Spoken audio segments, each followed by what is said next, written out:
writing. It is 12:43. Yeah, I'm sorry, 2:43. We're now going to start with the finance committee. Item number 1, discuss report from budget balances for the month of February 2020. Sure, last good look. Thank you all for being here today. On the first slide, you see budget balances for the child nutrition program. These are year-to-date expenditures, revenues, and as you can see, there's a $607,782 over year-to-date on expenditures versus income or revenues. So this is for the child nutrition general fund year-to-date, 687 plus 607. On the budget balance for the general fund, this is general fund 199. As you can see, there's a ending balance of $12,425,000 due to revenues over expenditures. You see $9,100,000. However, you see a transfer of other revenues. This is from the wind farms. These are checks that came in from the wind farms go in as other resources, giving you an ending balance for years ago. We have budget balance. This is the INS. This is for the interest and sinking fund. This is for paying off debt from the INS fund. However, as you see the revenues, expenditures, really important here, the 1.9 is only paying interest for the bonds that are out there. It's not any payments that have been made yet. So giving you an over of 5.2 million.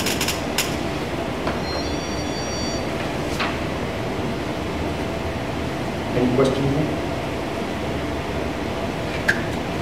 Any questions on that?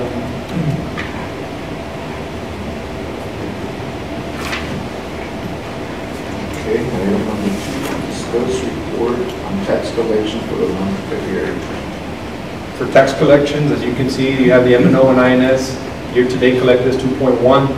Delinquent taxes, penalty and interest, and other collections with a total collections of 2.4. And just for information for the board, the M&O and INS, we do have a tax rate of $101 in the M&O side, which is here, and there's a 30-cent tax collection in the INS. This was delinquent. The superintendent and I called Ms. Garcia, Laura Garcia, tax assessor for the district, and year-to-date we've collected 80%. 80%. We did budget, that's part of the budget calculation at the beginning of the year, and we calculated for, I believe it was 87% for the year, so we're a little under, but year-to-date we're at 80% collection rate. What did you do last year? Last year we're at 88%. 88.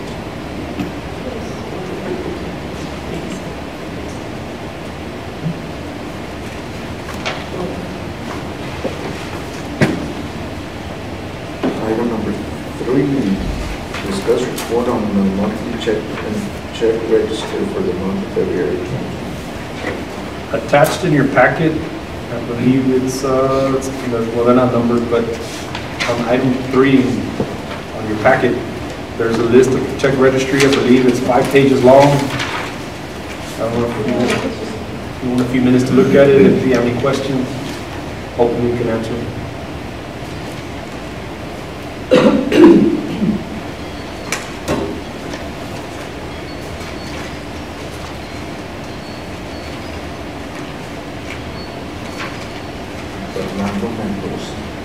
That's what I just checked off. Yeah. All right. What page is that? The first The page. first page.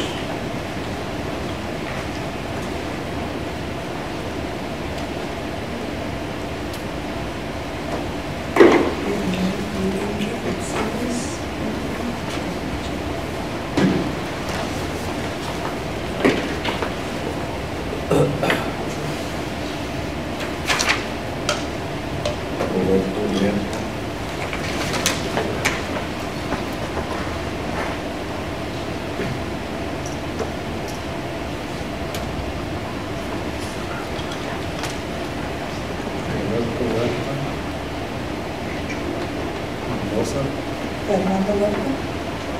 Roberto Huerta. On the first page, Roberto Huerta.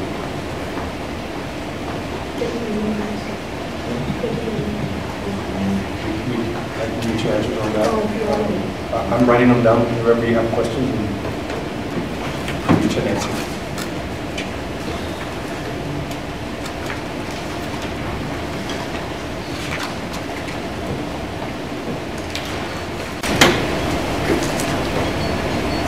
Roberto Huerta is consultant. Okay.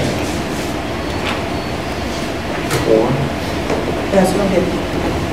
Roberto Huerta is a consultant and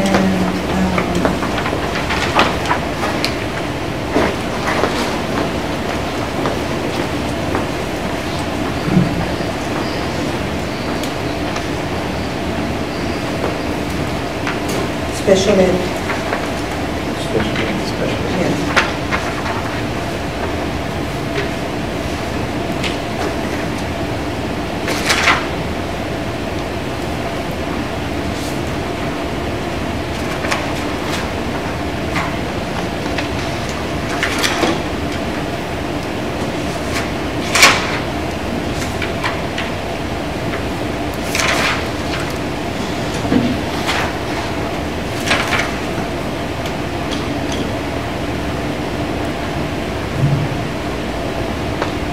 How much did they pay Fernando when he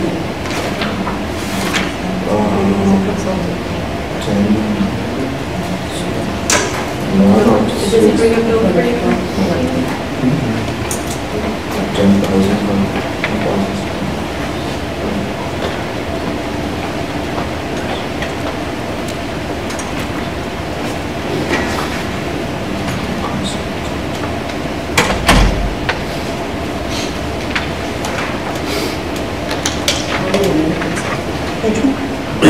I'm getting my reservation on it.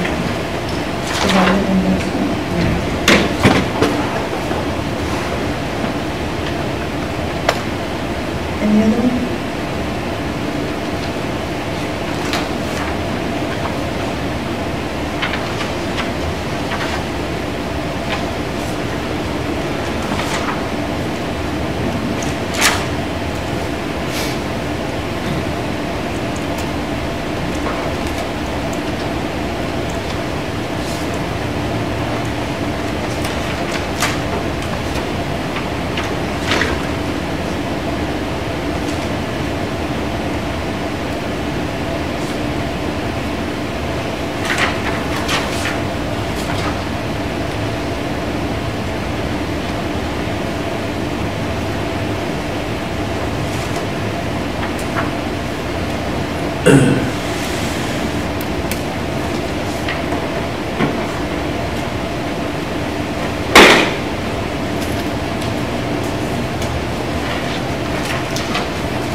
Can you go maybe on to this item?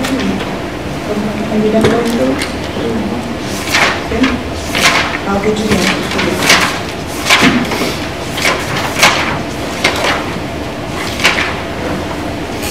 Item number 4, discuss report on investments. On the investments, you can see the main is the beginning balance before investments, and ending balance is the 35,197,000. That comes from, again, from the addition of the money we talked about from the window fund. So that is, there's several investments, as you can see on the left-hand side. You see all the different types of funds the district has. The institution, these are banks, mostly banks. You can see CDs and investments. Of course, the beginning and ending balance, but of course the bottom line goes from 32 million to 35 million. The big difference being that deposit that we talked about. How much on interest? 97,587. That's a good one. Yeah, just on interest.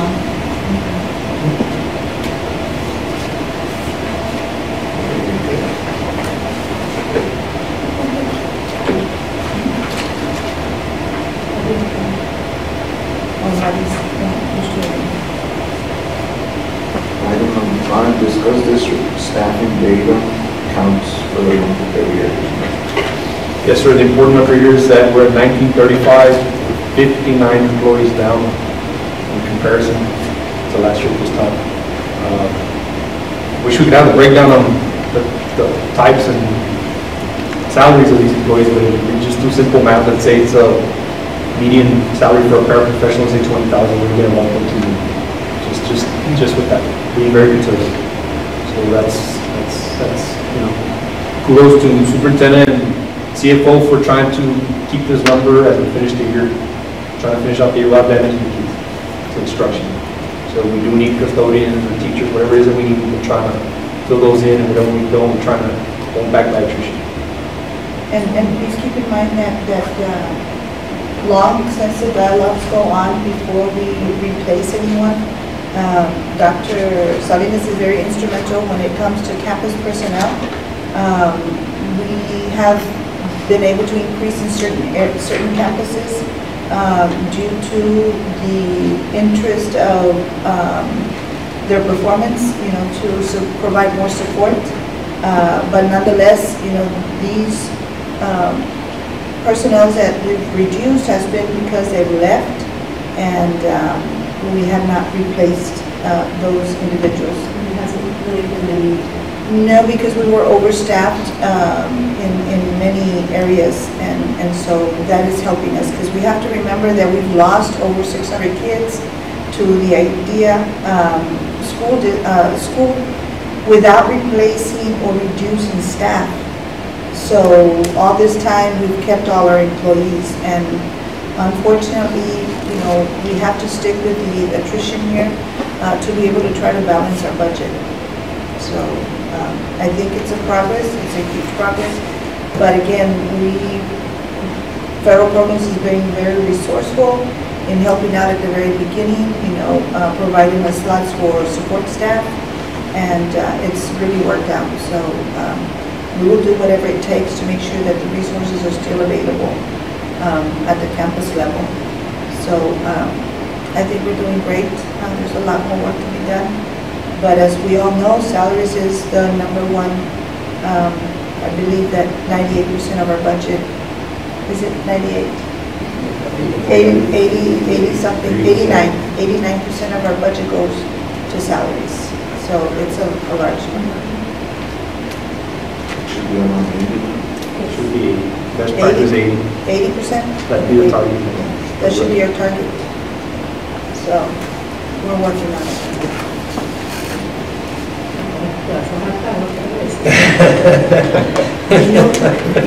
It's always a challenge. She seems to be like.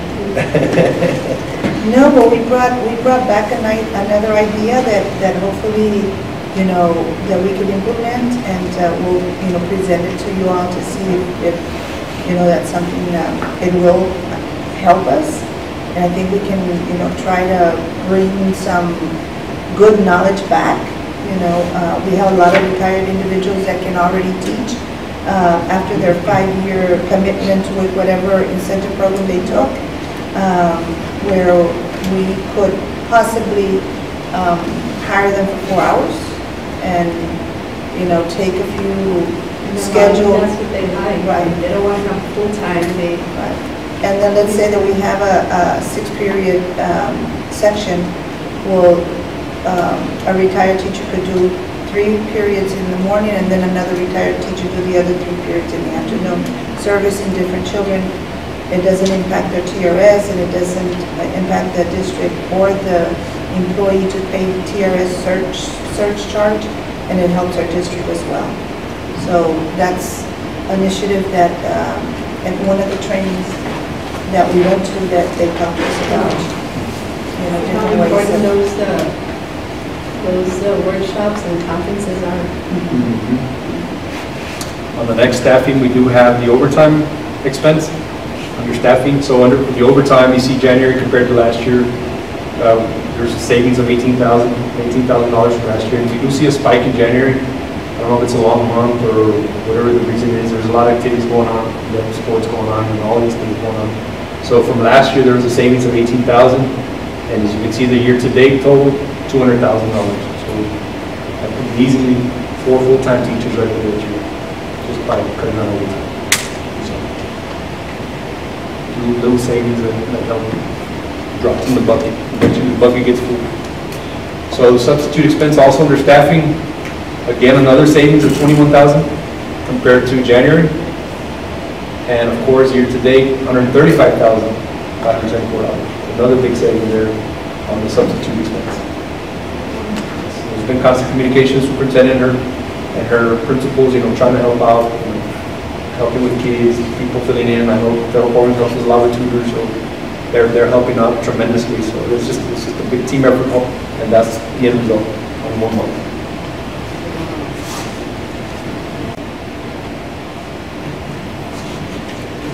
$35.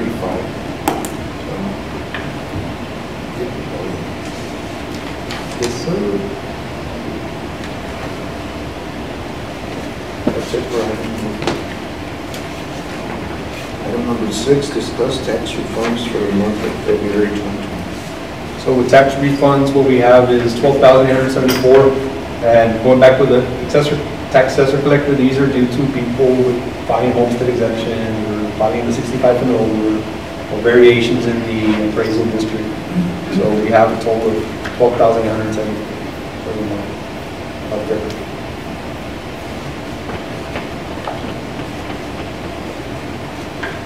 Item number 7, discuss donations to RGCCISD.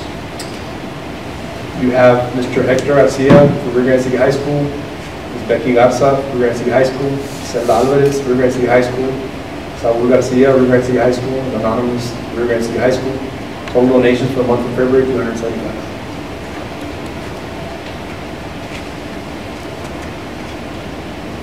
Item 8, discuss requisition $5,000 and over in a 12-month package. Yes, sir. Attached, you do have the requisitions, 5,000 and over. That's also in your packet. I don't know if you have any questions on those. If you want to, I know there's 2 pages of requisitions over 5,000. If you have any questions on those, actually 3 pages. 3 pages attached.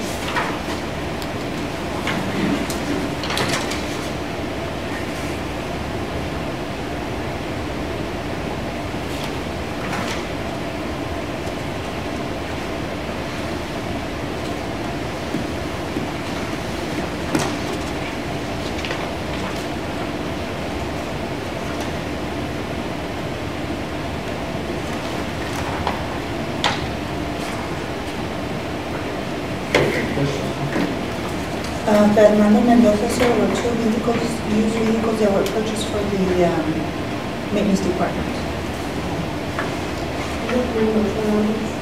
Yes. Joe, they had questions on some Yes. check registries, but we got it already. Thank you. Yeah. Item number 9, Thank you. Appreciate discuss it. the following bids. RFP number 20-32 and bid number 20-33. Yes, sir. On RFP 2032 and 2033, what we have is, we have a situation at Rio High. We're having, I guess the pigeon, we call it the issue, the dropping with the canopies, seem not to have their soffits and the lighting, so, there's been a lot of intervention up there, but it's not working. So what we decided to do is go out there and look for soffits, trim exteriors, including light fixtures at Rio Grande City High School. The recommendation from staff to the superintendent is to rebid. We had 1 bid that came in, and I can't say what it was, but in comparison to the quotes that we received earlier on before the bids were dramatically lower. So the quotes didn't file bids. So it just gave us 1 sold bid, which we felt is high compared to what the quotes had told us previous to that. So what we're recommending is to rebid and having those bids come up, hopefully we can save some money. That's for the 2032. For 2033, we bid it out. This, I guess, I believe, I didn't ask Diana, but this is the 2nd round of vehicle bids. I know my department looking to buy one also, and the mailroom, they have an outdated truck that's doing a good job of hanging on there, but they put a lot of miles on those trucks. And of course, Spikes Ford did win the bid on bid 2033. And of course, the recommendations, 2. Yes, sir. I believe the first round, Mr. Velasquez, we added the white fleet, we added several vehicles, I don't know how many we were, but I know that I felt that we needed one, and the mail. So No, we want to take it. it's, I believe it's a pickup. Well, we've covered them, we're still waiting to, no, we need to go, we need to take it to the board. We did get permission to proceed with the project, but we need an architect and get the specifications to go through an RFP, and I know Mr. Lopez was working on that, and then we had to put a halt to it, and so we decided just to, you know, go ahead and use a mixture of asphalt and what's the other, asphalt and caliche until we, right, until we get board approval for those projects.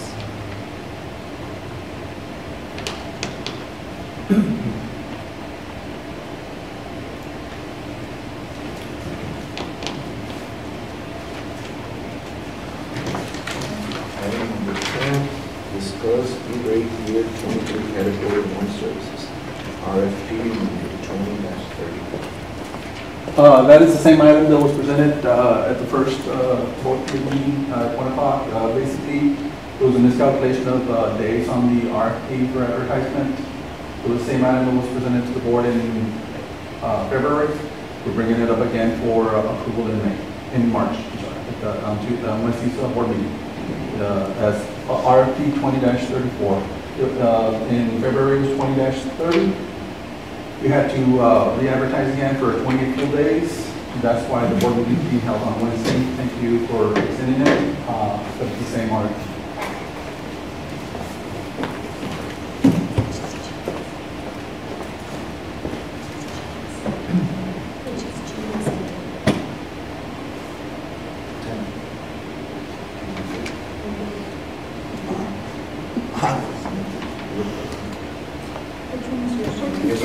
Mine's at the back. You want to do the last one? Yeah. The last 21? Okay, let's jump to item 21. Because you say security and conference. It's DACA gave us permission to apply for a school safety and security grant through TEA. We got it. It was, the total is there at the top, it was it was $164,787. I made like a quick cheat sheet for you so you can look at it. Then Ms. Gasa asked us also to incorporate the White Branch donation of $20,000 into our plan. We've been meeting with the committee for about five meetings, right, Eddie? Yes, ma'am. And we really looked very carefully at the needs of the district overall. Security gaps, and there's criteria on how we can use our grant. We stuck to the criteria. One of the things that we voted on as a committee was the school gate guardian, and we're going to do a quick simulation of what that's going to look like. Every classroom will have it. We have a total of 96 doors. Sorry, 586 classroom doors, libraries, and cafeterias will be receiving this mechanism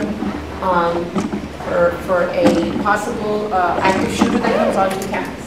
We did evaluate 5 different types of devices. There's one that goes right here on the door, and you drill a hole in the cement, and it's a pin that goes through. There's one that handles on the knob. There's one that handles on the arm, that goes on the arm. The problem with those devices is that if the active shooter is inside the room, there's no way to disarm it. The reason we chose this one is very simple. They call a lockdown. Fire boy in charge of it, or the teacher or the aide will just go to either the closet behind the teacher, the wall, pick up the device, come to the door, and that's it. The door is locked, it's steel, you try to open it, It ain't gonna open, no way. Now, if the active shooter is inside the room, there's a little chuck that on the outside, there are 4 screws. Of course, it's not gonna have this there. It's gonna go on the door. All you would do is, with a drill or a hand device, unscrew these 4 screws. The device will fall down. Security can open the door, go inside, take care of the situation. This is what sold the product. If the shooter is indoors, inside the classroom, this was the only device that would let security, PD, principal, assistant principal, safety people go into the classroom. This is what sold it. It extends, so no matter how wide the door is, they'll accommodate.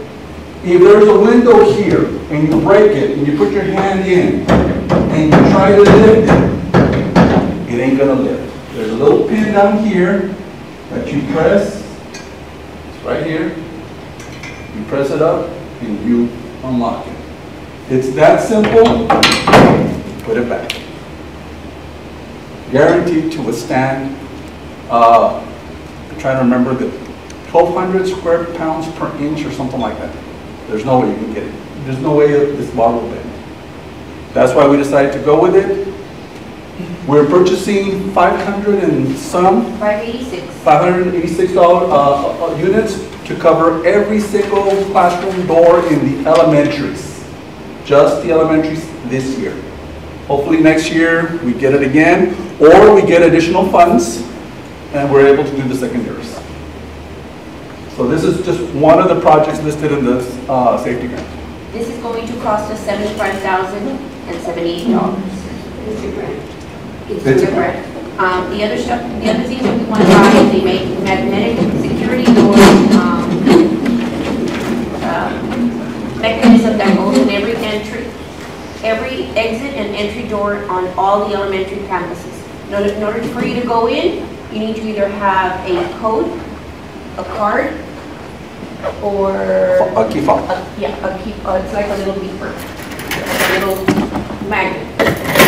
If you don't have one, that means you can't get into the building. So Roque Guerra Junior Elementary has that in place right now. So it's worked for them for the last 9 years, and it's still going strong. Yeah. So we're going to put those, and there's a total of 96 doors, outer exit doors in the entire elementary campuses. That's going to cost us $30,000 approximately. Then we're asking to purchase 4 more handheld metal detectors for the police officers. We're asking, that's going to be $4,000. We're asking for more security cameras at the RMS Early College and AC2E Middle School, and that we're going to use the $20,000 from the WIAC grant. And we're also going to include Ace Elementary in there. Rio High and Gruya High are getting $27,589. They're using it for cameras and for glass film for their classroom doors. Body cameras, officers also requested that they needed 4 more body cams, that they're working perfectly. The ones that we did buy at the beginning of the year with Title IV, they are working so well that it is actually, it causes the child or the parent to calm down because they know they're being recorded now. So the police officers have actually seen a decline instead of an escalation when there isn't when an officer arrives. So they have 4 officers who do not have one. So we're going to purchase that. And I'm sure it does the same to policemen. Sure. They behave. It's recording always. I told them I want one of those. We're also purchasing 2 barricade arms at Gruya High because they have a little security guardhouse, but they don't have the arm like Rio High does. So we're going to get them the arm. The other place that has a guardhouse is Ringo Middle Compound. We're also going to get them the arms for that. It's going to cost us about $22,000. And then we're going to purchase some Stop the Bleed kits for police officers because they don't have in their vehicles. So they're the first to arrive usually at a place, and if they have their kits with them, like a tourniquet and those things, they're able to be the first responders at that particular time. So we're getting them that too. There is some change left. And I changed, when I say change, you're talking about a few thousand. We're gonna leave it open like that, just in case wiring or things that we need to purchase at the last minute. So we didn't go down to the last penny, but everything is outlined for you here. And I think we did a great job in having discussions of where do we have the most. We use research on where the shooters targeted. Most of the time it's in an elementary campus, some of the times it's high school. We looked at our glass, our schools are full of glass. So if we get carryover money with this, I call it carryover because it's going to be redistributed money that districts did not apply for this. Not everybody applied for it, I don't know why. So there's a bunch of change out there still. Once they determine and collect, they're going to redistribute to the schools that did apply. So we're anticipating a little bit more money. If we do get that, we're going to finish up the gate guardian for the secondaries. And the second thing we want to do is get some kind of a system. Right now we're looking at Raptor. I don't know if you've ever heard of that. It's a system that you need an ID in order to take a child out. Like they have it at IDN. Yes, an enrollment. So we want that system in place, and Ms. Garza has some other great ideas of creating like a little wall so the parents only stay there and wait for their kids until they're released to them. So that's another project that we want to put in place, but you're talking mega bucks for those. Just the Raptor was going to cost us about $67,000 to get everybody. First year, and then after that it's like a reoccurring cost of, I don't know, 23. I think it's 32,000. Yes, so it's costly. District-wide though, but Yes. it's district-wide. But nonetheless, it's something I think we need to put in place. So for now, these are the things that we want to put in place. Of course, with your, Ms. Garza has already given us a thumbs up. And like I said, we really took our time. We did not rush into this. We had several meetings. Yes. Had several. There was a lot of research done. A lot of research done. And these are the things we can purchase with the little bit amount of money that they gave us. So Who was part of the committee? we had police officers, Chief and Mr. Garza and Mr. Garcia. Great. Mr. Barrera. Mr. Barrera was Barrera. there. We had transportation, we had maintenance, the two directors. We had invited Doc and his staff. I know that Olga Smedley was represented. Your staff, we had the CFO and the accountant there. We had principals. Yes, we had principals. Elementary, middle school, and high school principals. We also had We had Marco Olivares. Technology. We had technology was there. So we got in other words, the people that are actually going to have something to do with all of these operations. So it was a good. Yes, it's all around. It's Yes. all around. PD was covered. Mr. Barrera was covered with the tourniquets. He did a lot of. Oh, we're also getting some. Are we getting the dolls? Didn't we get? We already purchased the That's dolls. true. Okay. All this has been discussed in committee. Yeah, you know, so a lot of it. we have a lot of need. I mean, what you're talking, if we were to get everything we said we needed, I mean, like, for example, police officers need cars. Well, you can't buy cars with grants. Police officers need long guns. You can't buy that with grants. Police officers need training facilities to keep them nice and fit. That's not part of the package. I did communicate with Garza that that's something that they would like to see all their officers. One of the things that they told us that we found out was that DPS has a strict regulation that if you have to maintain a 38 waist. Y'all know that? I thought that was fabulous. Yes. You have to maintain a 38 Yes. waist or less in order to be on active duty or whatever. And I said, what happened to Banco?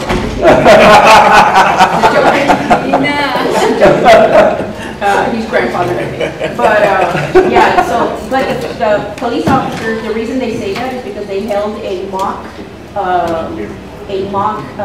active shooter campaign, and our officers couldn't breathe. That's how tired they got because they were so out of shape. So they realized that in a situation of great anxiety and physical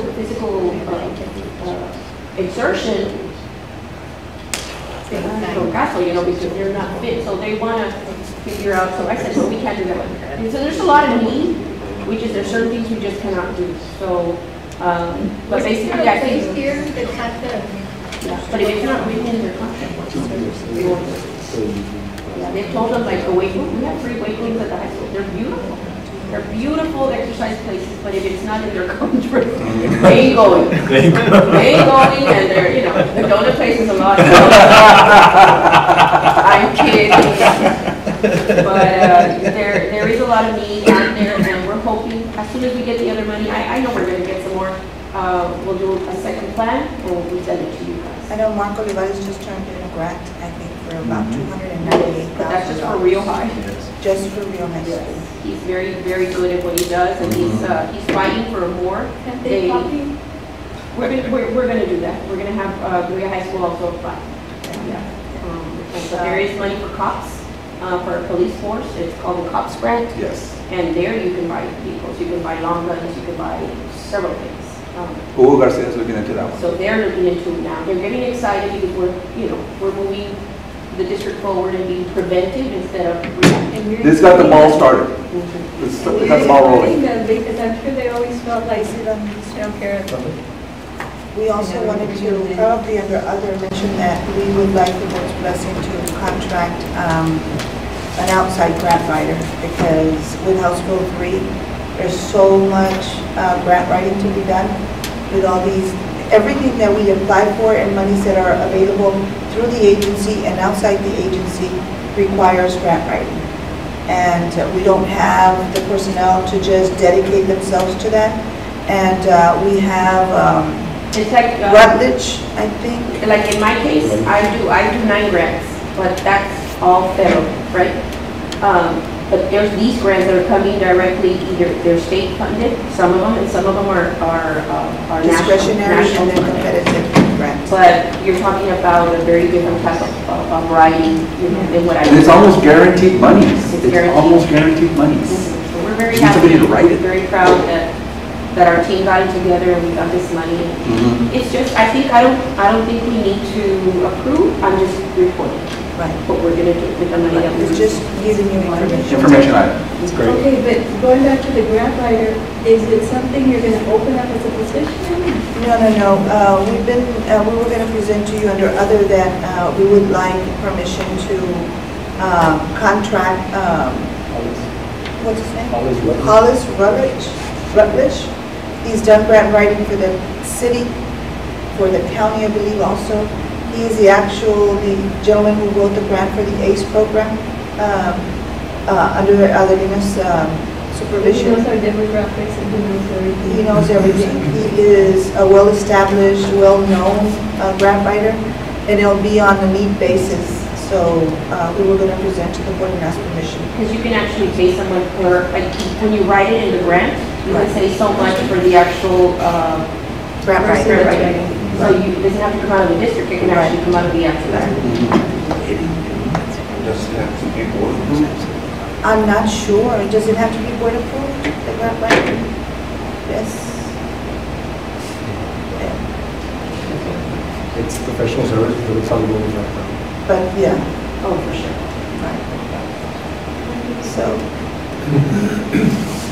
so we will present to I know, it's like all these things that you all want, we love it, but we can't say, oh yes. we'll present and ask permission. Thank you. Thank you so much. Thank you. Thank you very much. Coming back to Huerta, special ed, Roberto Huerta. He is actually a gentleman that is contracted by special ed for orientation and mobility services. He actually services 9 of our students. He charges $550 per child. He does the evaluations of those individual students. Yes, so he charges $600 per evaluation, and we don't have anyone that's qualified, to provide these services to those 9 children.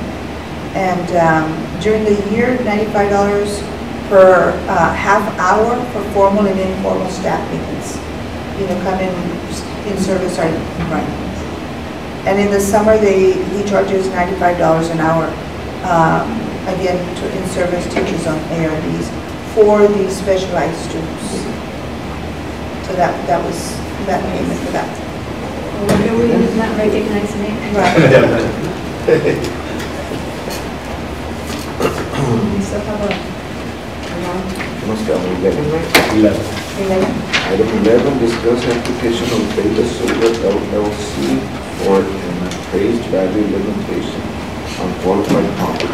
Authorize the superintendent to renew the application for completeness and submit to the controller, and authorize the superintendent to enter into any agreement to extend the deadline for board action beyond 150 days, subject to board ratification. Mr. Velasquez. So, on this item, the CFO notified us that Vega solar panels and O'Hanlon would not be here today, but we just want to tell you a little bit about how 11 and 12 are connected, and the CFO will bring it back to you in April. So basically what it is, you have Vega Solar wants to come in for a Chapter 313, which is asking for low appraised values on the property, or what they call in the outside world an abatement, a tax abatement. And it's like the wind farm.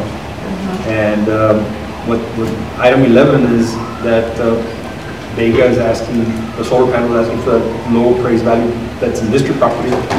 And that, of course, has to go to the comptroller, has to get approved by the state for the low appraised values. And of course, they give you upfront monies like the wind farm.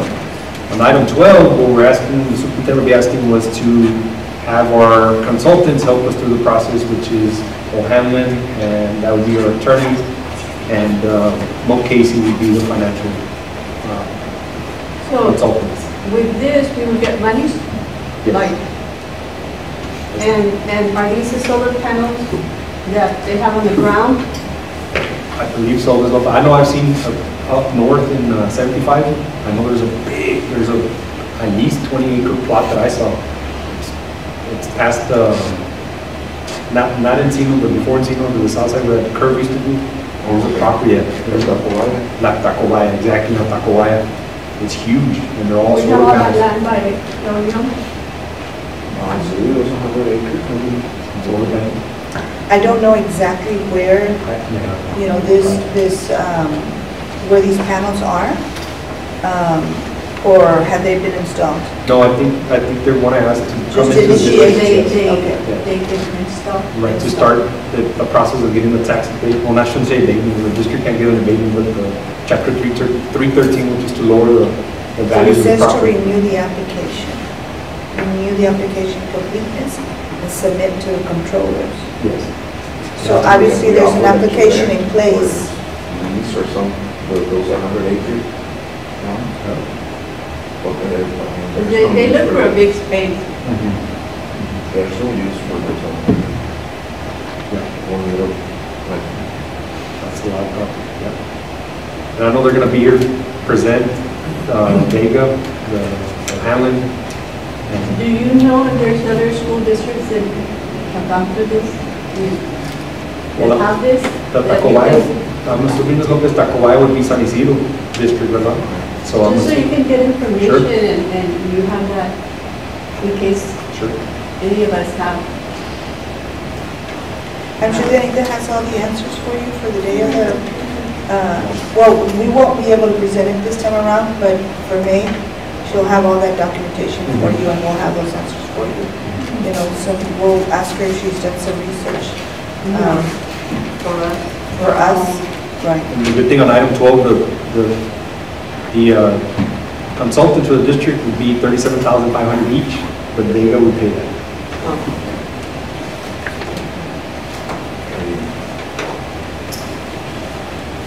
okay, item 13, discuss recommendation required under Texas Government Code 2254 for the district to provide a written statement and finding of the district's need for specialized contingent fee for legal services. So with the new legislation, TAs for the education code is asking us that we'd have to indicate a finding for a need to hire a law firm for specialized contingent fee.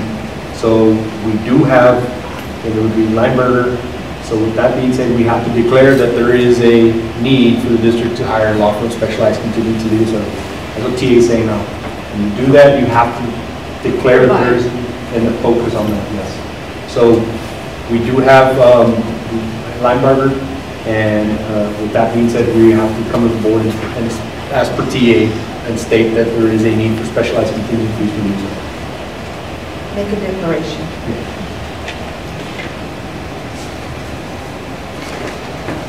And you can see attached in your packet, there would be the resolution of line item. That's the resolution that would be attached. Item 14, discuss the awarding of contract for delinquent tax collection services to Linebarger, Ronda, Blair, and Sampson. And on the same note, Linebarger, of course, been our collector for delinquent taxes since 1998, been with the district. They have a program that they do work consistently with the district. I believe it's a 15% of the 15%. So with the resolution, you'll see a 15% on late fees for tax collection. They'll take a 15% of that 15%.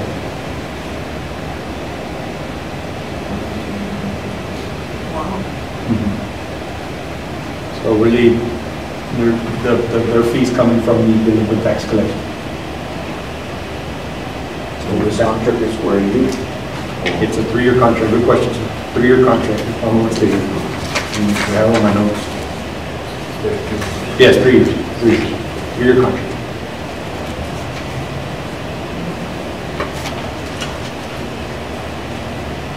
And before, was it parliamentary leave? We've been with us since 98. Same terms for the current? I don't know. Good question. Yeah, good question. I'll check quality.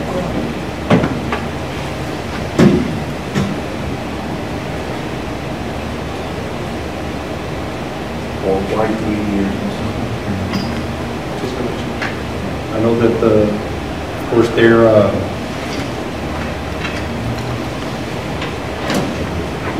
like attorneys, architects, they're do these all the time.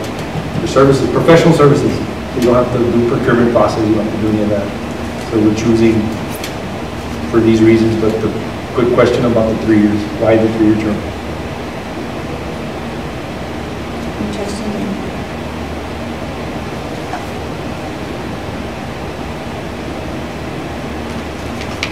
Well, go on. You want to go on? Item 15. Discuss adoption of resolution setting penalties imposed under Texas Tax Code Section 33.07 and 33.08. What this does, Mr. Velasquez, what this is sets the 50% as presented in the resolution of the contract. This is any taxes would be at 15%. We talked about the 15 coming from the 15, so 50% for late fees, their 15 comes from that 15%. And so again, their rates come from what's collected from the income taxes. So the contract is approved and the resolution is to be in place as well.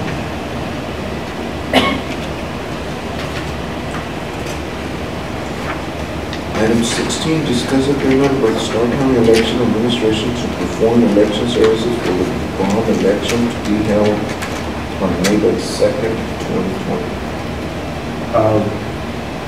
I'm going to ask Mr. President on this one, and we could, I guess, not table it, but we can bring it up later because there have been some changes to this agreement that we'd like to discuss with the board and further discussion amongst administration, so we can fill you guys in.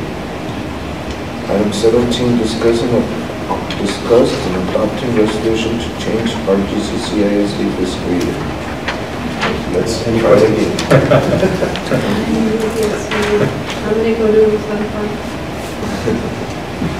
Again, we would like for the board to reconsider. It is in the best interest of the district for that one-time savings of $6.7 million. But most importantly, because we do believe that our principals need their budgets July 1st so that they can fully prepare all the resources needed to be ready for our kids when school opens in August. It's so hard. It is so hard. I've been a principal too, and I know how difficult it is when you have a budget that you're ending the year and you're trying to save monies to help you start the following year, but then there are some unforeseen situations that happen that sometimes you find yourself that you don't have a budget and your resources are gone because you had to utilize them. And so this would really help our campus principals start the year and be ready for our students and teachers. So we're hoping that, I fully understand. given the opportunity to present to the full board, then either we'll do a full-blown presentation, that maybe reconsideration would be greatly appreciated and we can move forward. Item 18, discuss amendment of TASB localized policy CE local. Okay, so if the fiscal year were to be changed, then we have to change our local policy. They're connected, both items. 19, discuss early resignation resignation incentive plan. There's some people excited about that demand.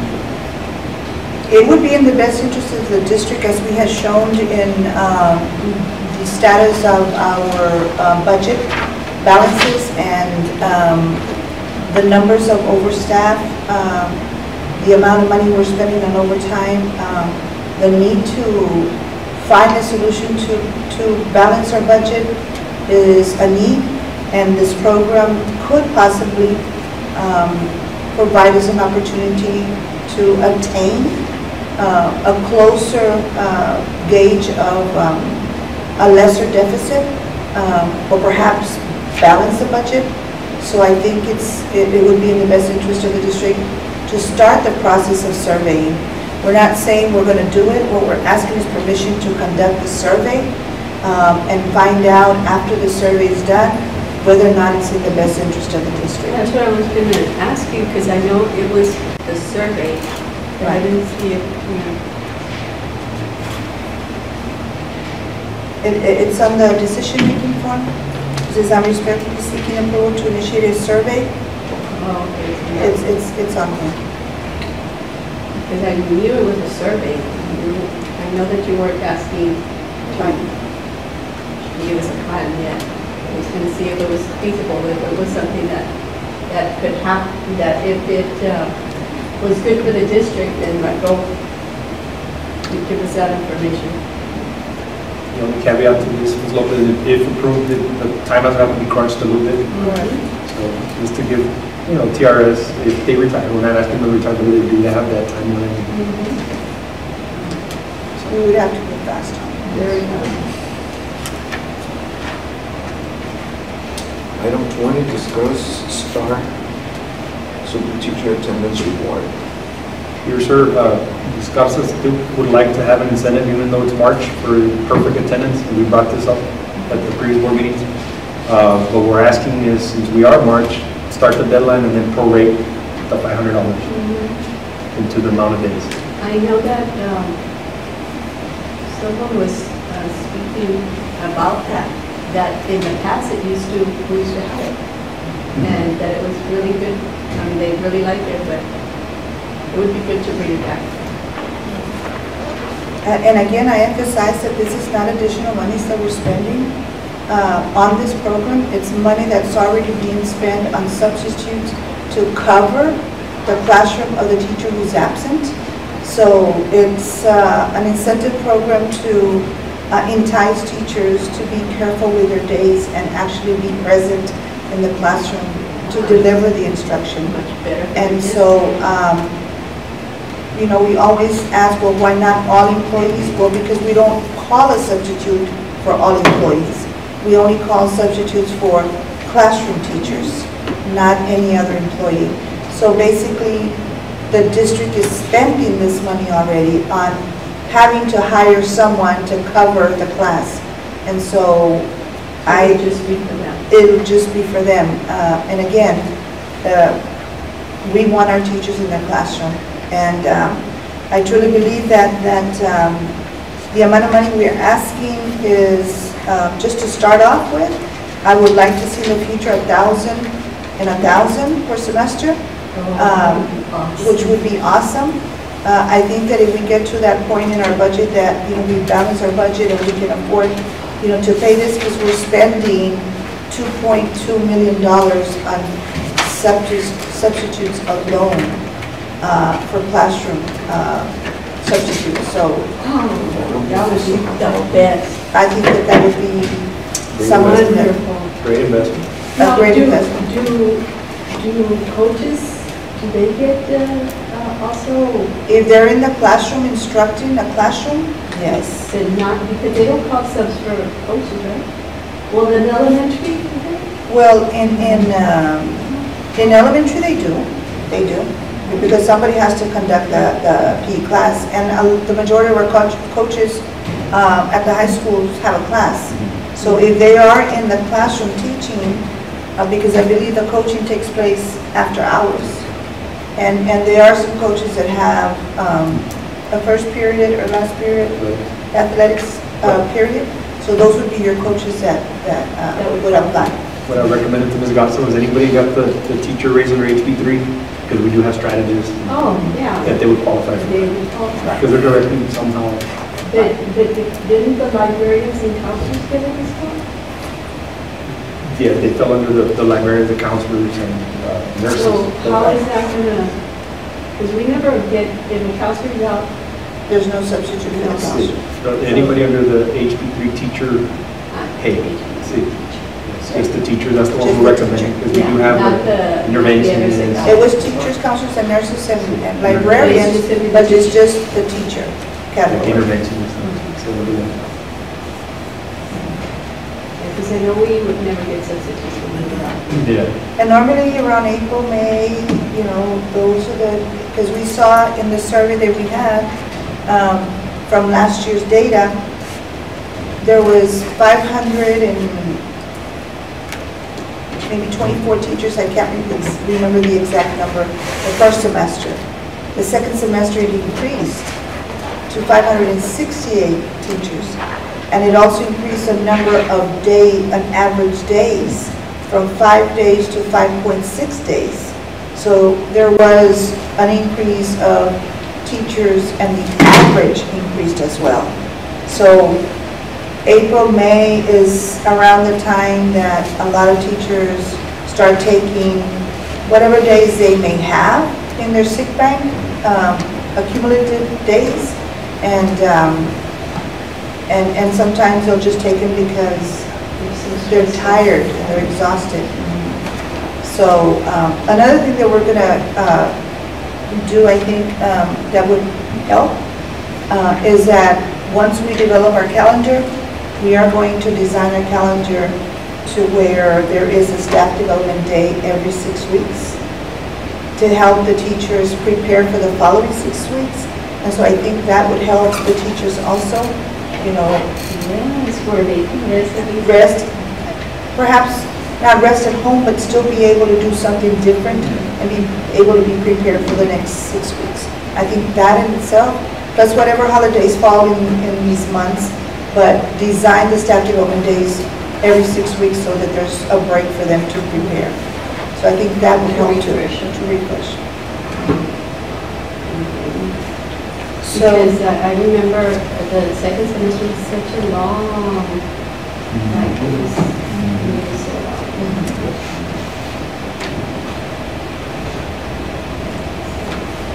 Was we did item 21 already, anything under other? well, under other, we're going to talk about, but we already did it, the grant writing. Anita did mention that they have always had those contracts, 3-year contracts.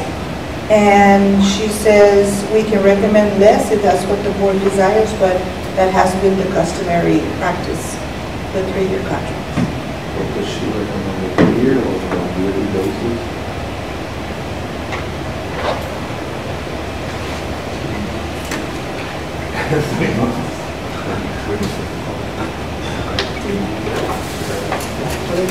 The paperwork that it takes. It's all that data information that has to be transferred and uploaded to their systems, and when you go with another firm. It's easier, how are they doing? Are they doing well? And apparently they're doing pretty good if they've been here since 98. Yeah.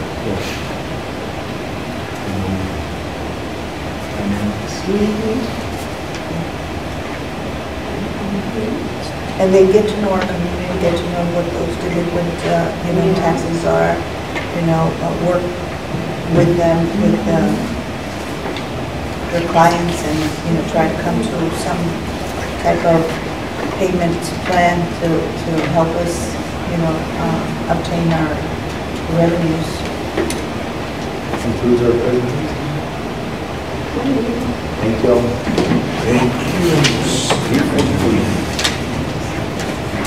Esa acaba de comer.